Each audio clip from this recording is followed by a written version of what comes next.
Армысыз көрермен, эфирде көршінің қызы, жайғасып отырыңыз, әңгіме айтып шай ішеміз.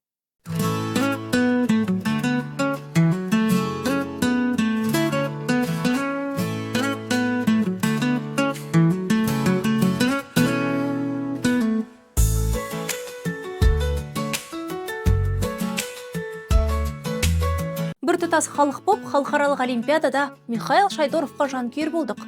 Спортшымыз әлемдік аренада Қазақстанның көк туын желбіретіп, алтын медаль иеленді. Мәнерлеп сырғанаушы Шайдоровтың жеңісіне орай танымал тұлғалар көлік сыйлайтынын айтып, желіге жазба да жариялаған. Бәріміз Яндекстің орнына InDrive'тан такси қызметін қолдансақ па? Қалай өзі?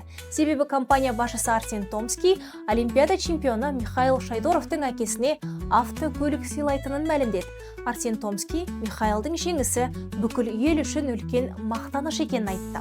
Оның сөзінше, чемпионның әкесі Станислав Александрович ұлының спорттағы жолында ерекше рөл атқарған.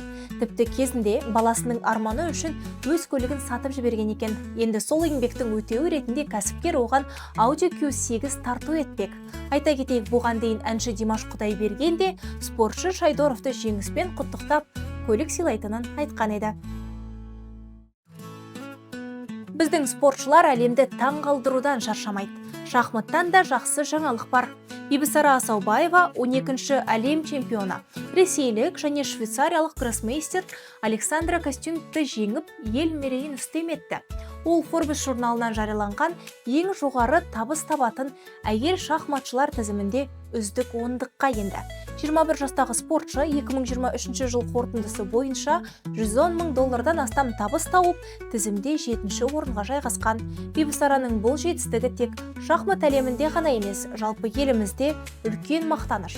Ол өзінің жастар арасындағы рекордтық көрсеткіштерімен, қарқынды ойын стилімен танылып, халықаралық аренада Қазақстанның абыройын асқақтатуда. Қанша ел алсам да өзім білем.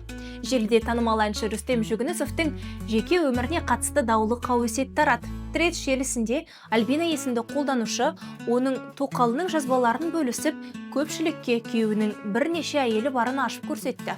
Жазбаларда күйеуінің екінші және үшінші әйелдері жайлы мәліметтер айтылып, олардың арасындағы қарым-қатынас туралы сұрақтарға жауапта жазылған.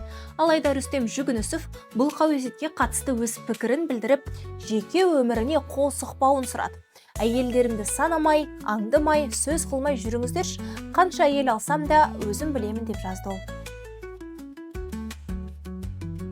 Журналист Нұрсейіт Жылқышыбай наурыз айында ерекше бастама көтеріп, ұлына Кенесары есімін қойған алғашқы 10 отбасыға 400 мың теңге көлемінде сыйақы беруді жоспарлап отыр. Бұл туралы ол өз Facebook парақшасында жазды. Ұлыстың ұлы күні наурызда жақындап келеді. Осыған орай ұлына Кенесары есімін қойған алғашқы 10 отбасыға жөргекпұл береміз деп атап өтті Нұрсейіт Жылқышыбай. Яғни сыйақы алу үшін сәби наурыз айында дүниеге келіп, ата-аналар баланың туу туралы куәлігін арнайы нөмірге жіберуі қажет. Бұл бастама мақтан үшін емес, қоғамға аз да болса пайда тигізу мақсатында қолға алынған екен.